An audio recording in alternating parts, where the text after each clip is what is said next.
untuk kamu kedua orang cucuku dengan kalimat-kalimat Allah yang sempurna, min kulli syaitan, daripada setiap gangguan hasutan syaitan, wahamah, dan daripada binatang-binatang berbisa, wa min kulli ainin lamah, dan daripada setiap mata-mata yang melemahkan.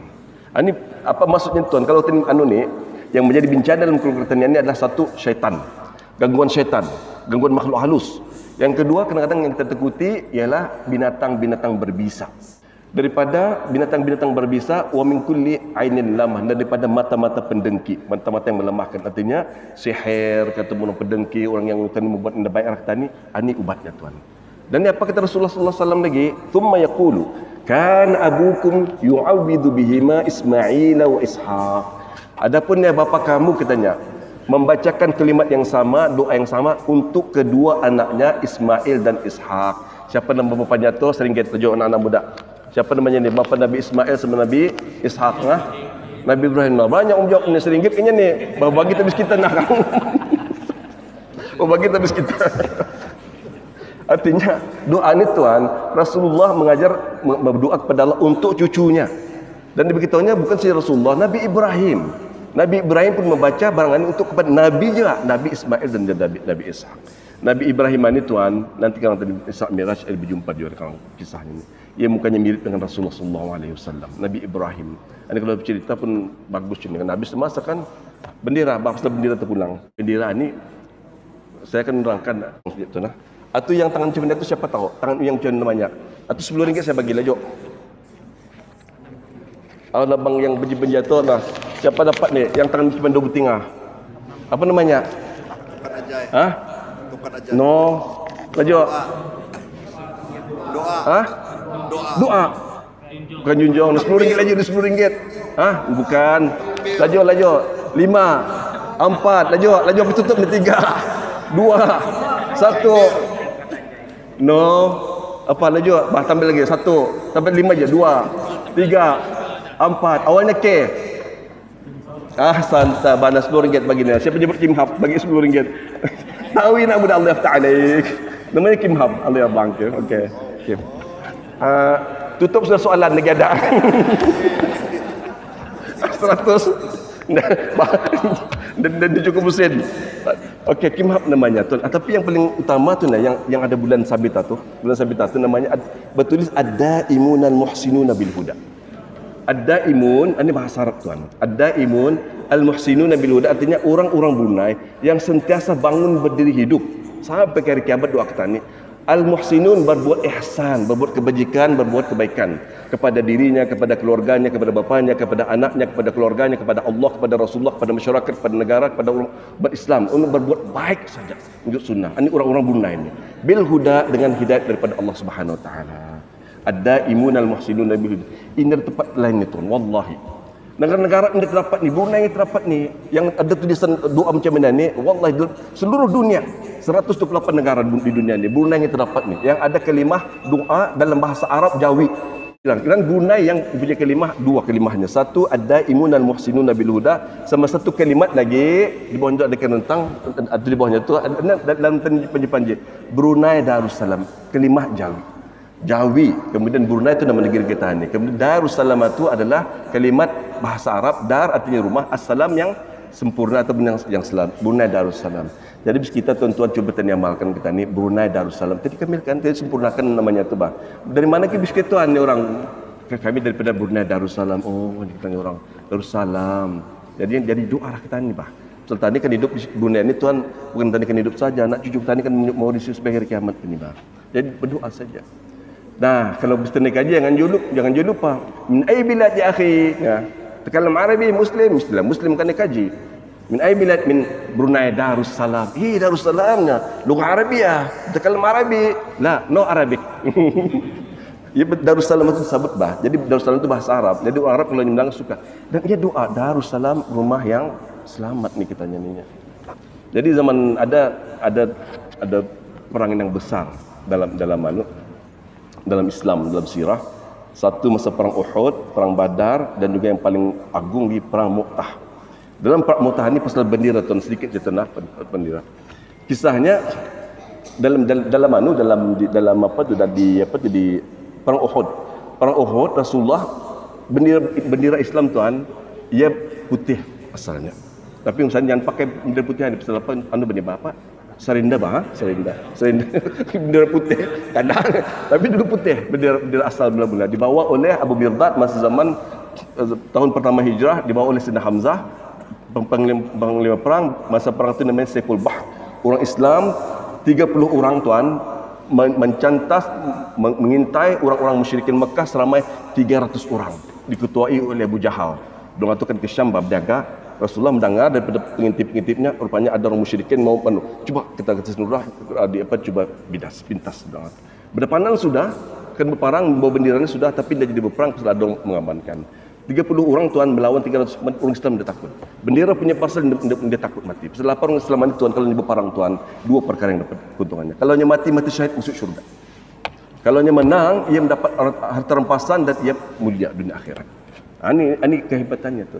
Kemudian sebelum Rasulullah masuk berhijrah ke Madinah, okay, ia mengirimkan namanya Mus'ab bin Umair. Mus'ab bin Umair ini mukanya macam Rasulullah tuan. Mukanya macam Rasulullah, dan dia alim, ia dengan kegigihannya sebelum Rasulullah berhijrah, semua rumah di Makkah, di Madinah sudah pun mendengar adanya seorang nabi yang benar namanya Muhammad, orangnya soleh, mukanya bagus, akhlaknya mulia, membawa berita yang bagus, berita akhirat, bahawa ia adalah nabi yang benar. Semua orang-orang Madinah berkat Mus'ab bin Umair ini mengajar, Mus'ab bin Umair ini, orang Madinah rindu ke Rasulullah, kan mau berjumpa Rasulullah, sehingga berkata jemput Rasulullah datang kemari. Orang-orang Makkah ada guna, orang-orang Makkah mengenjai orang Islam, berpindah berkat Mus'ab bin Umair. Semasa perang Uhud, Rasulullah, dan dia bukannya pun macam Rasulullah ni. Mus'ab ni bukannya seiring dengan Rasulullah. Masa perang Uhud diamanahkan oleh Rasulullah untuk Mus'ab memegang bendera Islam ini. Dan ini bukan dalam kepalang ni tuan, orang yang dipilih memegang bendera Islam yang kita nenekkan, yang tadi diturunkan kalau Maria tu. Dipilih ini orang yang paling hebat, paling alim, paling pendekar, paling dipercaya, orang yang paling mengasihi Allah dan Allah mengasihi ke dia. Orang yang terpilih ini tuan, bukan calang-calang, dia mesti pendekar, berani, mesti dia selalu ke depan orang ini. Di mana panglima ia bisnis dengan panglima, bukan saya memegang bendera atau berperang dia tu, menetap orang.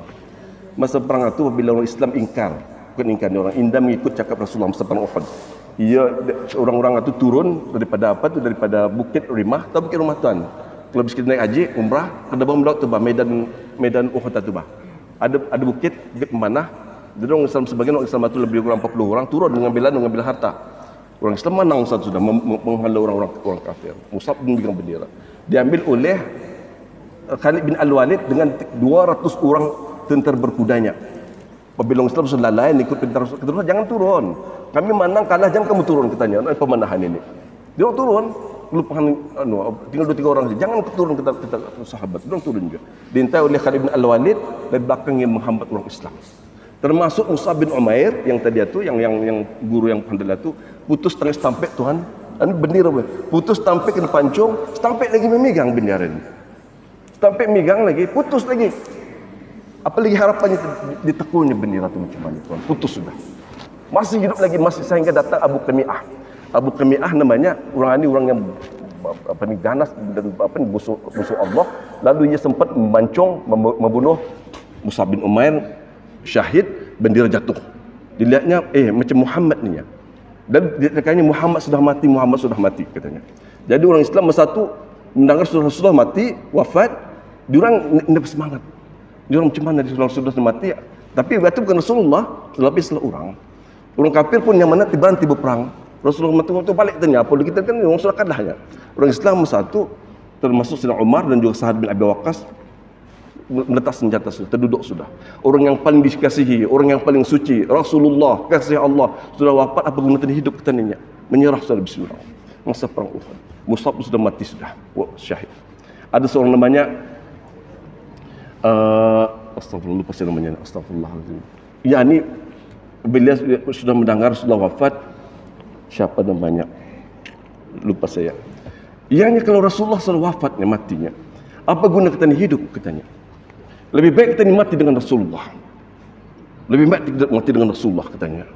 Dan aku sudah pun mencium bau syurga di bawah kaki Uhud katanya. Apalagi Tuhan dia ambil senjatanya tu, diserangnya seorang dirinya masuk dalam barisan orang-orang kafir, diamuknya, diserangnya sehingga ia tu apa namanya ini dengan berani menyerang orang-orang kafir. Sayyidina Abu Bakar, Sayyidina apa namanya ini Umar, lihatnya sahabat sudah bangun, ambil senjata apa yang ada, terus dua itu pun bangun semula dengan semua orang Islam bangun semula menyerang. Tapi masa itu orang Islam sudah cedera, semua cedera tuan. 618 lebih orang cedera, hari itu cedera juga. Pasal mula-mula 1000 orang, kemudian belot 300 orang Abdullah bin Ubay bin Salul, kemudian tinggal 600 lebih. Yang berperang dibawa ke Rasulullah pada Sayyidina Ali bawa bendera naik ke bukit Uhud, bukit Bondur durang. Jadi apa namanya ini semakin reda Rasulullah jangan teruskan perang, orang Islam sudah cedera. Kemudian apa berlaku tuan, ada kisah lagi tu sebenarnya macam mana ia akan kena bunuh oleh Rasulullah ni oleh seorang namanya Ubay bin Khalaf namanya. Ini cerita lain lagi. Tapi apa berlaku tuan, malam itu orang-orang apa kata Rasulullah pada Sayyidina Ali katanya, cuba lihatnya orang musyrikin lari ke Madinah balik semula. Cuba lihatnya macam mana orang balik ke Mekah. Ini orang-orang musyrikin ini ya, dituntut oleh Sayyidina Ali. Kalau ia tu naik unta, orang-orang musyrik naik untanya kuda ditundanya, artinya ia balik ke Mekah. Tapi kalau ia masih naik kuda, Bukatilan ni orang-orang panglima musyrikin naik kuda dan ia menunda unta, artinya ia akan balik tentang semua Madinah. Jadi kata Sayyidina Ali, Rasulullah bagi report, diorang naik unta sana ni ya. Artinya diorang balik. Jadi malam itu Rasulullah, orang Islam semua cedera tuan. Orang Islam semua cedera. Ini ada seorang pun dah cedera. Perang ni bukan macam main tambi tuan, bukan main bola. Lukanya tu bukannya luka bibai, bukannya garit. Ada yang putus tangan, ada yang tidak bermayal lagi. Apa kata kekuatan orang Islam tuan pasal benderaan ini? Dan masa itu Rasulullah berfikir malam itu macam mana keadaannya ini. Ia takut kena serang balik, kena serang hendap oleh orang musyrikin. Ini mesang perang Uhud. Esoknya katanya, wahai Bilal, cuba beritahu orang-orang Islam yang telah mari ikut berperang masa Uhud. Masa perang Uhud, bangun semula kita akan kejar semula orang-orang musyrikin Mekah. Pagi-pagi itu lepas subuh Tuhan dikatakan oleh Bilal bin Abbas, wahai ini saudara orang Islam, jihad. Rasulullah menyuruh kita ni mengejar sebelah orang-orang musyrikin. Jadi orang Islam masa tu yang cedera parah tu Tuhan, yang luka bebaya tu, ini sempat tukar baju Tuhan. Masih lagi dari sempat mandi, masih cedera, masih berdarah-darah tu, lepas dibuka bangun. Siapa yang cedera dipapah saja untuk mengejar orang Islam. Atau dikejar namanya peperangan Hamra al-Asad. Peperangan tu hebat tu. Dan orang musyrikin kalah. Tapi indah melawan satu cerita Tuhan. Ini pasal bendera Tuhan. Peperangan ini berlaku pada tahun 8 Hijrah. Orang Islam seramai 3.000 orang Tuhan. Banyak 3.000 orang Tuhan. 3.000 orang dikumpulkan oleh Rasulullah, kekuatan Islam. 3.000 orang melawan orang-orang Syam, orang-orang Rom. Orang Rom diketuai oleh siapa namanya ni yang terkena kekuatan ni, Hercules. Hercules panglimanya di Rom. Seramai 200.000 orang Tuhan. La ilaha illallah Muhammad Rasulullah. 3.000 orang, banyak sudah tunah, melawan 200.000 orang. Melawan di Syam, di Mu'tah. Saya pernah melawan ke sana. Kata Rasulullah SAW, yang akan menjadi panglima memegang panji-panji Islam, Zaid bin Harithah, anak angkat Rasulullah. Zaid bin Harithah, orang dikasihi oleh Rasulullah SAW, ahli syurga ni. Zaid bin Harithah. Ditakdirkan kalau Zaid bin Harithah gugur, katanya Ja'far bin Abi Talib, sepupunya Ja'far ke depan memegang bendera, menjadi panglima perang. Panglima itu ia menjadi komandan Field Marshal, mengarah-arahkan peperangan. Kalau Ja'far gugur, Abdullah bin Rawahah bangkit memegang bendera. Sudah disusunnya. Masa itu Khalid bin Al-Walid yang beberapa tahun lepas jadi membantai orang Islam seperang Uhud, ia sudah masuk Islam. Masa itu ia ikut serta, tapi dia disebut oleh Rasulullah SAW. Jadi masa di Ma'an setempat Tuhan sebelum ke Mu'tah, 15 hari berjalan siang malam. 3.000 orang ini Bapa membawa kekuatannya itu malam berjalan macam-macam ni, siang berhenti, malam berjalan, siang berhenti, malam bersiang panas kan. Terus sampai di Ma'an, orang Islam dah tahu 3.000 orang ini banyak, sudah pergi tanda, sudah 3.000 orang ini Tuhan. Dapat daripada perisik, katanya orang-orang musyrikin, orang-orang sudah pun bersedia 100.000 pengikut Hercules, orang-orang Rom, dan 100.000 lagi orang-orang Arab yang bersekutu dengan orang orang Rom. Artinya 200,000 tuan. Kakak orang Islam walaupun 3,000. 3,000 kan melawan 2,000. 200,000 tuan. 3,000 melawan 200,000, bukannya 20,000. 3,000 ni melawan 200,000, dia seorang katanya. Ni melawan 66 orang betuan. Bersanggup ni melawan ni. 66 orang ni bahkan dia dapat ni bah. Jadi masa tu 3 hari 3 malam tuan di Ma'an. Orang Islam ni macam mana pikiran orang tuan ni ya. Kena teruskan ni nya. Mengetar nyawa ni kata ni nya. Perlawanan ni 200,000.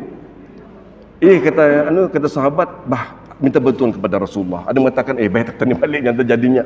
Ada yang kata sahabat, dah minta bantuan kepada Rasulullah. Kata Abdullah bin Rawah, jangannya.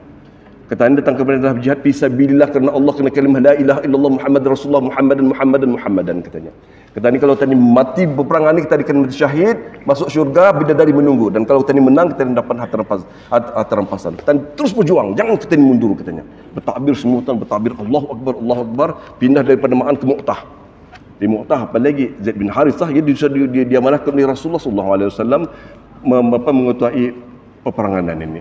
Jadi diberiskan tetuan. Dia dapat lagi ditingkar. Setelah apa orang sudah baris depan nanti 200,000 tu depan mata sudah bah. Nampak sudah senjata andukan dia pergi barisan ini kena pasir yang ada barisan tentera yang subhanallah banyaknya. Orang Islam takut tuan. Artinya bulat sudah. Mati dalam keadaan mulia masuk syurga. Mati syahid. Lalu diberiskan oleh Sayyidina Zaid bin Harithah, sayap kanan, sayap kiri. Tengah-tengah ada barisan belakang lagi. Ada dia punya ni, dia punya apa tu, dia punya barisannya tu. Kemudian dia dapat dia apa tu, dia elakkan peperangan tu, dia dapat berunding lagi. Strateginya orang Islam itu adalah peperangan, ini bendiran ya, setiap cakap bendiran. Ia dilihatnya dulu orang itu datang. Orang musyrikin atau orang-orang kafir, orang musuh, dia menyerang dulu. Apabila dia menyerang, dia ada dia punya kudanya sana macam mertikan ada kena berapa lapis dorang tu, ada kena betul tentera bantuan, kemudian sayap kanan berapa, sayap kiri apa senjata bis dorang pakai. Ada punya strategi tu. Lalu apabila senjata dapat dianukan, apa tu diharapkan peperangan ini, peperangan yang paling agung ini, apalagi sudah bersusun, sudah bertawakal kepada Allah, bismillahirrahmanirrahim, membagi motivasi, bismillah bertawakal kepada Allah, tawakal Allah, bismillah tawakal Allah, peperangan pun berlaku. Indah dapat dielakkan lagi gegak gempita tu lagi apa peperangan itu.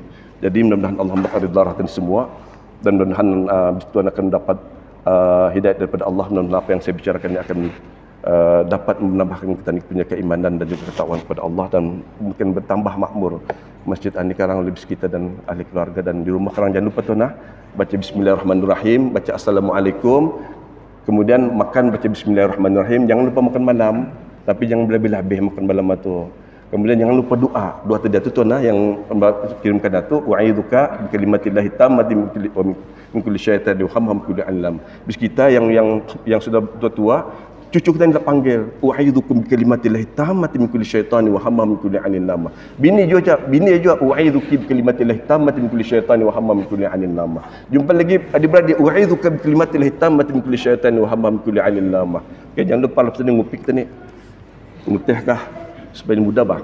Subhanakallahumma bihamdik asyhadu an la ilaha illa anta astaghfiruka wa atubu ilaik. Wabillahi taufiq wal hidayah. Assalamualaikum warahmatullahi taala wabarakatuh.